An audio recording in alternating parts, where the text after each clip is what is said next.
tarde, pessoal. Voltamos. Eu vou repetir uma partezinha do final que ficou do vídeo passado, porque eu tive que apagar uma pequena partezinha, senão eu não iria conseguir enviar, eu iria perder o vídeo todo. Então, para não perder o vídeo todo, eu apaguei o finalzinho. E aí eu vou repetir para vocês, né? Então, a gente estava vendo sobre figuras geométricas, a gente viu que são prismas. E aí a gente estava vendo as partes de um prisma, né? Que um prisma, ele possui faces, vértices e arestas. E eu estava falando para vocês sobre a relação de Euler, que diz que a partir de uma fórmula, se a gente encontrar duas das características de um poliedro, ou faces, ou vértices, a gente consegue descobrir a sua terceira característica, né? Então, eu vou colocar aqui as informações novamente, faces, vértices e aresta dessa figura geométrica, tá? Então, eu vou falar novamente. Então, as faces são as partes, né? Então, essa primeira parte daqui da frente é uma face. Os poliedros quadrados e retangulares, eles possuem faces opostas, ou seja, se tem essa face aqui da frente, atrás vai ter uma igual. Então, aqui já tem duas faces, né? A da frente e a sua oposta, que é a do fundo. Então, já tem duas faces. Aí, tem as faces laterais, que também possuem faces opostas, de tamanhos iguais. Então, aqui a gente tem uma lateral, então mais uma face 3, e a sua oposta, que é essa daqui, ó, formando 4. Aí, a gente tem a base de baixo e temos a de cima, que são opostas, que tem o mesmo tamanho também. Então, 4 mais um 5 mais um 6. Então, aqui a gente já tem 6 faces. Agora, vamos encontrar os vértices da nossa figura. Os vértices da nossa figura são os pontos de encontro, né, das arestas, de duas ou mais arestas. Então, aqui, ó, a gente tem um ponto de encontro, onde 3 arestas estão se encontrando. Então, aqui a gente tem uma, aqui temos 2, veja, 3 arestas se encontrando. 2, 3, 4... 5, 6, 7 e essa aqui do fundo, 8. Lembrando que esses tracinhos aqui é representando a parte de fundo. Então, aqui a gente tem 8 vértices. As arestas são os segmentos de reta, ou seja, onde um segmento começa e onde o segmento termina.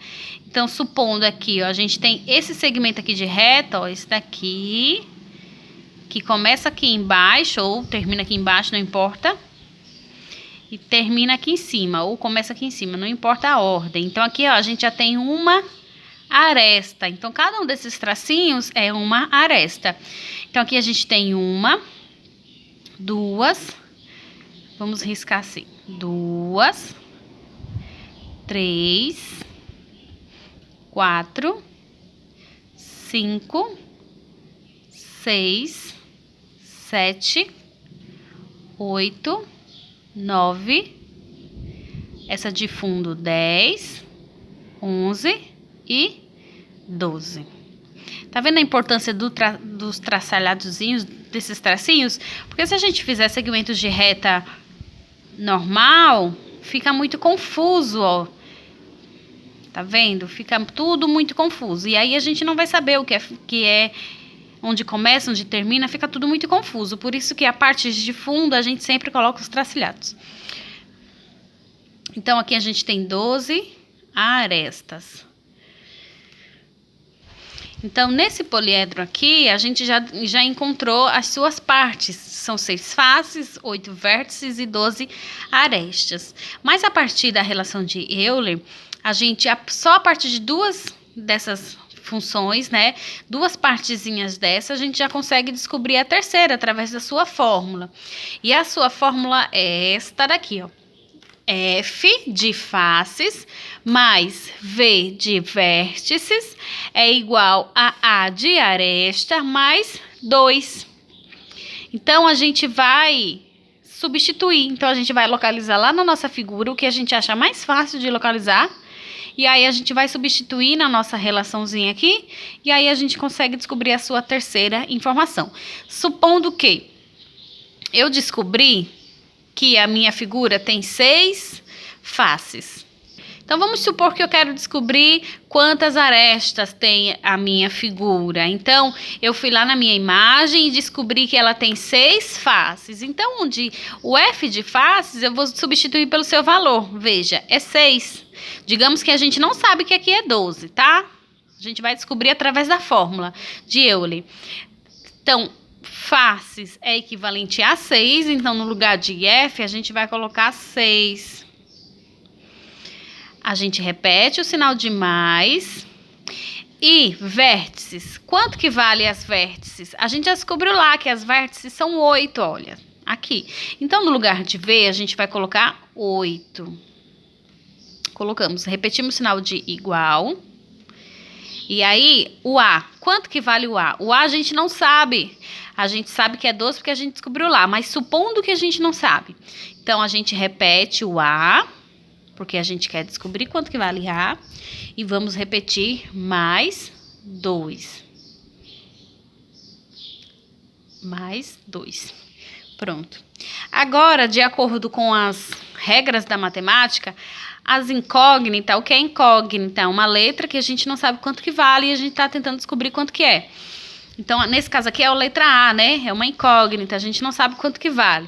Então, as incógnitas, elas têm sempre que ficar do lado direito da igualdade, no primeiro membro. E os numerais, que são os números, eles têm que ficar depois do sinal de igual, no segundo membro.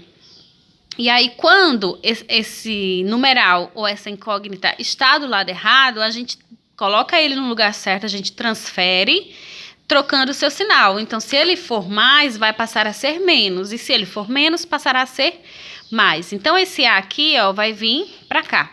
Ele aqui tá mais, então ele vai passar para cá sendo menos. Pronto, o A já está no seu lugar certinho, está no primeiro membro, que é do lado esquerdo da igualdade. Agora, a gente vai colocar os números no lugar certinho. Então, aqui a gente tem o mais 2, que já está no segundo membro, então a gente só repete sem trocar o seu sinal, porque ele já está no segundo membro e é o seu lugar correto. 6 mais 8 é 14, só que 14 está do lado errado. Ele tem que ficar no segundo membro e ele está no primeiro membro, então ele vai passar para lá trocando o seu sinal, que está mais, então vai passar a ser menos 14. Agora, esse A aqui não pode ficar negativo. Ele não pode, sempre tem que ficar positivo. Então, a gente vai multiplicar toda essa nossa expressãozinha aqui por menos 1.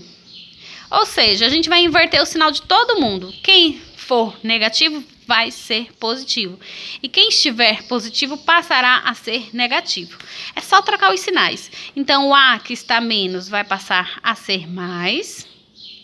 O 2 que está mais vai passar a ser menos. E o 14 que está menos passará a ser mais. Então, ficou dessa forma. Então, aqui a gente repete o A igual a 14 menos 2, mais com menos é menos. E 14 menos 2 é igual a 12. Então, esse é o nosso resultado. Veja que a gente encontrou a mesma coisa, tá vendo lá, ó? A igual a 12, que foi o que a gente localizou. Só que a gente localizou encontrando esses valores, né? Só que com a relação de Euler, não precisaria, a gente bastaria encontrar 2, que o terceiro seria localizado. Isso vale para qualquer um, tá? Se a gente colocar o valor de arestas e de vértices, as faces, a gente vai chegar no valor 6. Isso não vai mudar, eu vou fazer aqui para vocês verem. Então, tá aqui a fórmula. Agora, vamos supor que a gente não encontrou as faces. Vamos supor, a gente encontrou só os vértices e as arestas. Vamos localizar pela relação de Euler as faces. Então, F de faces, que a gente não sabe quanto que é, mais V de vértices, que a gente viu ali que é 8, igual. Quanto que é A? A é 12 mais 2. F, repete. Aí aqui a gente tem esse 8 aqui, ó, tá no primeiro membro. Não pode, ele tem que ir pra lá pro segundo membro. Aqui a gente pode somar, 12 mais 2 é 14. E o 8 está positivo, então ele vem pra cá sendo menos 8. E F é igual a 14 menos 8, igual a 6. Veja que através da relação de Euler, a gente encontrou a quantidade de faces que é exatamente igual a essa face aqui, ó. Tá vendo? 6. Então, é isso, pessoal, o que ficou faltando da última aula, tá certo? Pessoal, então vai ficar essa atividade aqui pra casa, tá? Lá na página 67 e 68. As questões 1, 3, 4, 6 e 7. Então, acredito que com essas explicações que eu dei no primeiro e no segundo vídeo, vocês vão conseguir responder normalmente essas questões, tá bom? As outras a gente vai respondendo de acordo com a evolução do assunto, tá? Então, vocês já sabem, eu fico no aguardo das atividades, qualquer coisa eu estou lá no PV. Boa tarde e até a próxima.